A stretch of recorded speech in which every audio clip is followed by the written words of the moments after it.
Alrighty, so I went ahead and asked on the community tab what you wanted to see as far as videos goes. I gave 3 different options and this came in at number 2 of the options that I listed. So today we're gonna go over what I use for FPV in 2022. Let's get started. What's going on, everybody? Ken here, you're watching OriginaldoBo. Today we're gonna go over my FPV gear for 2022. Now this is only some of the gear. This is not gonna be all the gear. This is basically what I use for freestyle and flying basically every day. Now for the past couple of months, I haven't really flown freestyle quite as heavily as I once was. I just hadn't been inspired to do so. But more recently, I've really pushed myself to fly at least 2 to 3 packs a day. Even if it's just something silly, I'm pushing myself to learn something new and keep those skills sharp. And I've made some changes to my gear kit to help simplify things and make things just a little bit easier for myself. So let's go ahead and start off with this gear bag and the drone that I have on top of the gear bag. Alrighty, so the drone that I am using is a Apex HD. Now I float between the Apex HD and the Apex frame. It's made by Impulse RC. And quite frankly, I really do believe it's probably one of the best built frames. I have been flying these frames for basically 8 or 9 months now. And honestly, I can say truthfully, out of the 5 frames that I have literally only ever broke 1 arm. That is it. And I've put these in some pretty sketchy situations, and this thing is just an absolute beast. I've broken more motors than arms, and that's honestly a testament to this frame's design. Now it's a True X design, which does mean sometimes you will get props in the shot. They do make this in a dead cat variant, which I would highly recommend checking out if you're somebody who doesn't like props in the shot. Now I am running digital, so whether or not you use a CATX Vista or you use the full air unit will depend on whether or not you should purchase the HD version or if you should just buy a standard version. Now I run basically all CATX Vistas in all of my builds, so for me I could run an HD version or I can run the standard version. Some of the frames that I do have are just the standard versions, which is slightly shorter and a little bit less room, but honestly they all fly the same no matter what you choose. Now as far as the props that I use, I typically will be using the GemFan 4S props. That's just like my go-to prop. I think they fly great, they feel great. I've just grown so accustomed to those props over the past couple of months. That's sort of what I've gravitated to. They are supposed to be making me a custom color prop that will match my blue color that I have on my Dobo logo. I'm still waiting on those. They're producing up to 200 sets. They're not going to be retailed anywhere. We'll just have to sort of see how it goes, and if people like that color and they want it, maybe that'll be something they can consider actually retailing. But it's gonna be a custom color blue just for me. Now, as far as the motors go, I am using the Mr. Steel version 4 motors. I recently switched over to these, and I have to say I'm very, very happy with these motors overall. Coming from the iFlight 1755 kV Zing 2s, these just perform leaps and bounds better. Yes, it's an expensive motor, but you get what you pay for.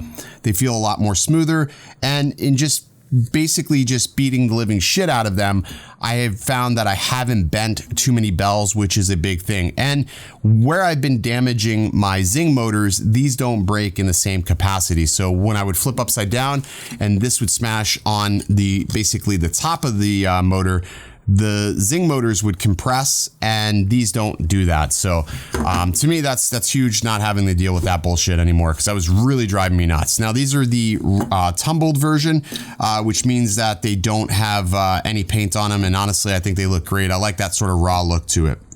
I am running digital, so you'll see there is a CATX Vista in there, and this is the standard Vista camera. It's not the Polar Vista or anything like that. So I do have a mount for a Action 2. I've recently gone back to flying the Action 2.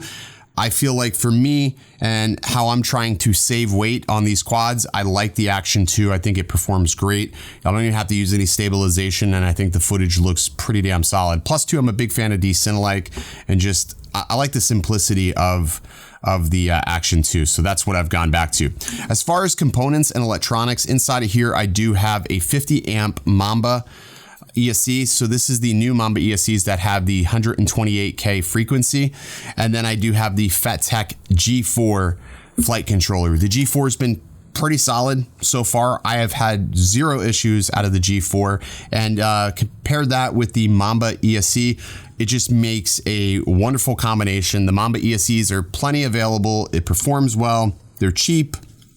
So if you break something, you can get another one relatively easy. And just when you pair it all together, it just builds in here super, super clean. I posted some photos on Instagram, so if you want to see how I put this together, there are photos on Instagram of this. Previously, I was using the F7 from Fattac, and I didn't really have too many problems with it, but I just noticed over time, taking beating after beating, I developed like a little bit of a twitch. Now that could be something in the ESC, maybe desyncing, but for the most part, I've had very limited issues, and they are available and you can buy them. So I would love to be using the Ultra from the new KISS Ultra, but they're just not as abundant. They're not as available as the G4 and other ESCs. So it just doesn't make sense for me to chase that unicorn anymore. But that's the setup here. Now I do have one other one here. Again, it is running a G4. Now this one here is like a backup. I typically run about 5 of these Apex frames fully built.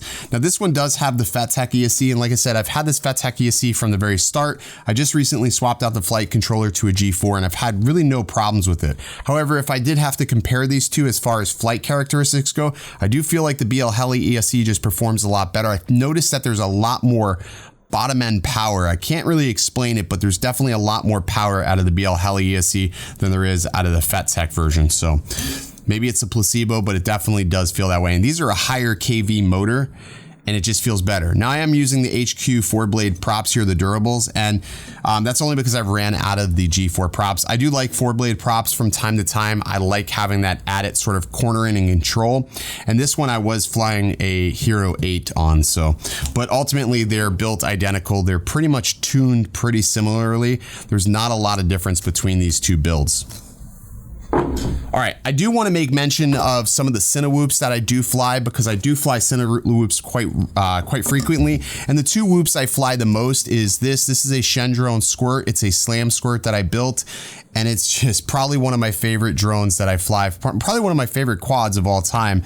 It flies beautifully. And then the second one is a Terraplane that I had built and tuned by Quad Standard Labs. This is something that can just handle things a little bit differently. It also does really well in open air situations. So if I need to fly around people, but I need to have the versatility of a 5-inch, I'll lean a lot towards the Terraplane, and I think it does a phenomenal job. Funny story, I thought I lost my Hero 10, and I just remembered that I left it attached to the Terraplane, so I'm sort of glad I found that. Never actually lost it, but I just didn't realize it was attached to here. But these are the 2 builds here. Both of these do run beta flight, so no KISS on either one of these. They're tuned exceptionally. The Squirt is sort of interesting because it has these wider stator motors here, which are a little bit larger than most 3-inch builds. And if you're interested in knowing what this has, I'll try to include a description down below of the components I used to build this. Big thank you to my friend Robert for assisting me with this build, because it was his idea to use these iFlight motors here.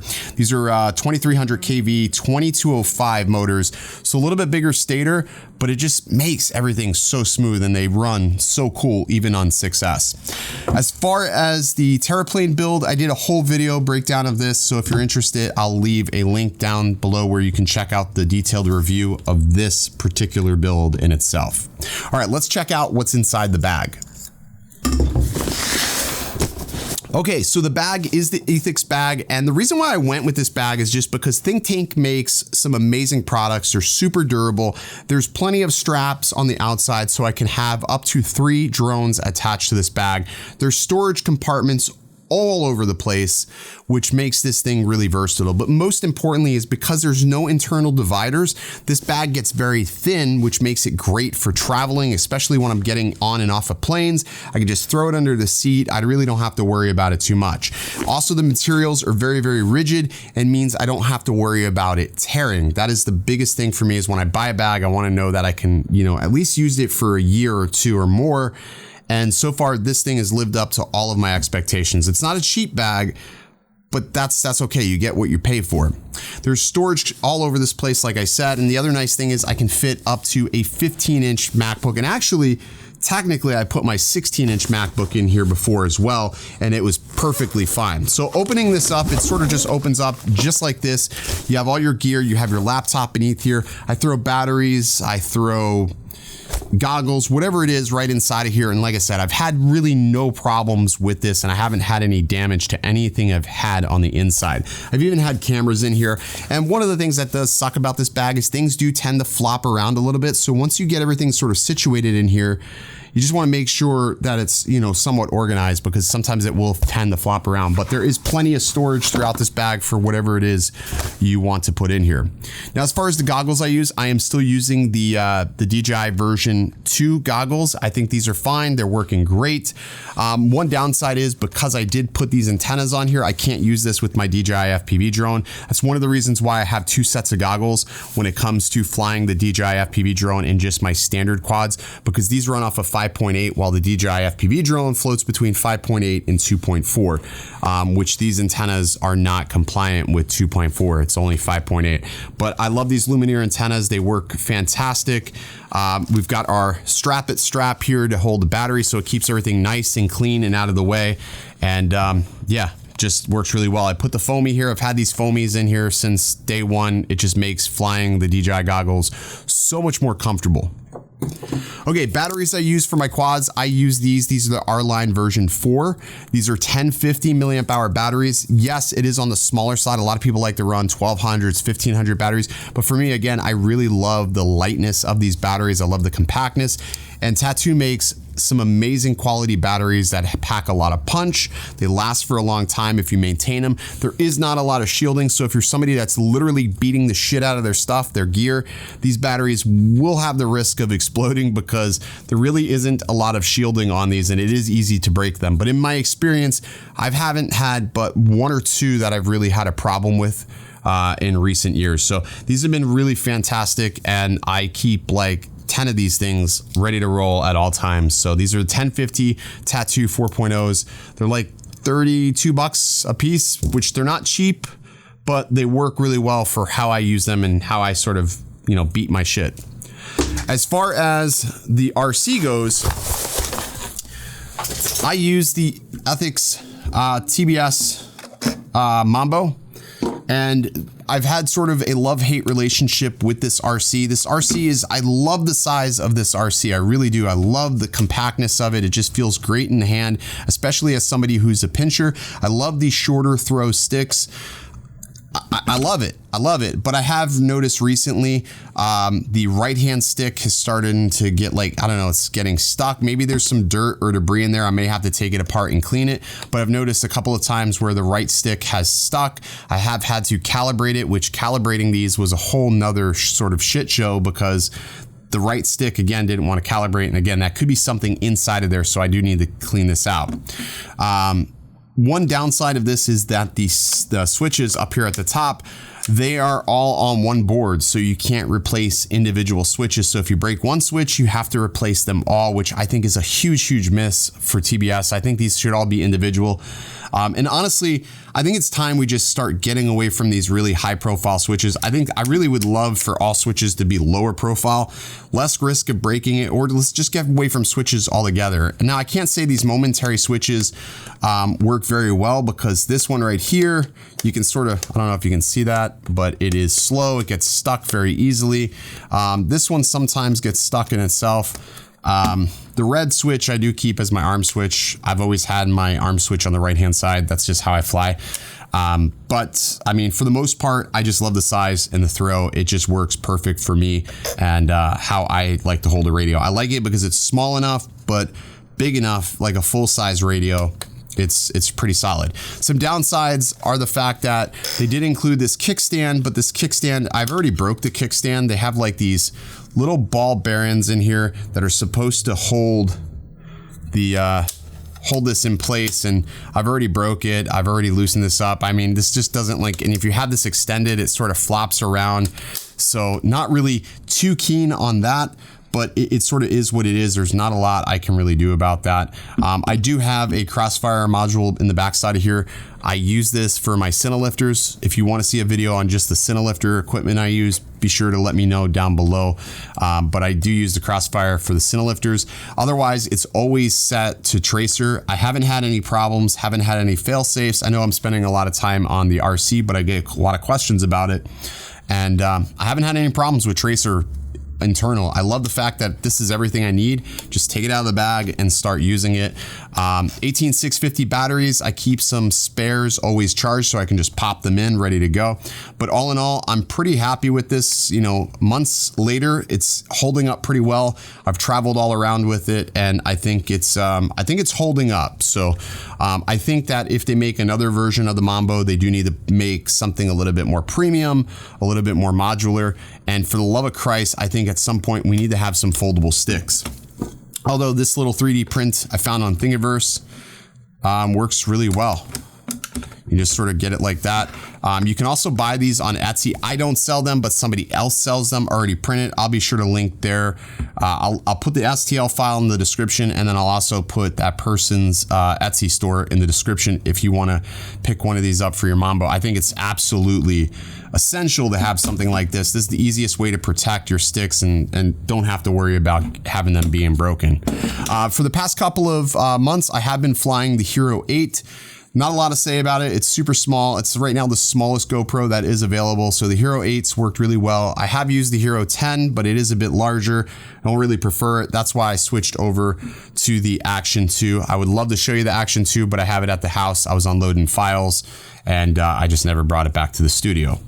As far as toolkits go, I have a Ethix toolkit here. It's pretty beat up. I'm really bad with the tools, but it's just got all of your standard tools. And then I have a Race Day Quads prop tool in here as well, along with some files to file out some of the flight controllers. KISS is weird. Sometimes you got to file things out to make them fit, but Ethix toolkit just works fine. It just matches the bag. That was really the only reason why I bought it. And then of course, I also bring with me wherever I go, I bring a WOW stick and a couple of the most common adapters that I need for FPV with the WOW stick. I just love this little tool. It just makes taking things on and off really easy because I don't have to sit there and just manually do it. So the WOW stick for me works awesome. And that is literally everything I use in my kit for 2022. This is what I take out with me. Anytime I go flying, this is what I'm taking with me. I don't really bring soldering tools and stuff like that because if I break all of my quads when I'm out flying, that's it, my day is done. Now, if I'm traveling super far and I'm driving, I do take soldering tools. I do take spare motors and things like that with me. If I'm going somewhere where I know that if I break something, I don't have any other options, those instances, I will do some repairs. But if I'm just going out for the day, I'm gonna bring like 3 quads with me. And if I break all 3, that's it, my day's over and I'm going home to fix the stuff. So, but there you go. That's everything. If you have any questions, be sure to drop them down below. I'll be hanging out in the comments for a little bit, answering questions. I hope you found this video useful. If you have any questions about anything here, there'll also be some links in the description where you can check out some of these components and pick them up for yourself. For the vast majority of the stuff I do have listed, there are not affiliate links down there. I don't have any affiliation with any of these FPV stores. I just buy from whoever's most convenient and whoever's going to get me the product as fast as possible. That is literally the only reason why anything is down there. So I will leave you some options down below. All right, that's gonna do it for today's video. Stay original. I heard they checking for me, no one checking on me, so I had to go run up a check. I got the message on me, ain't no flexing on me, my attorney gon' call and collect. Blessings on blessings for me, my successes only made them envious, they got upset. I had to put all their egos in check. I want the money, the power, respect.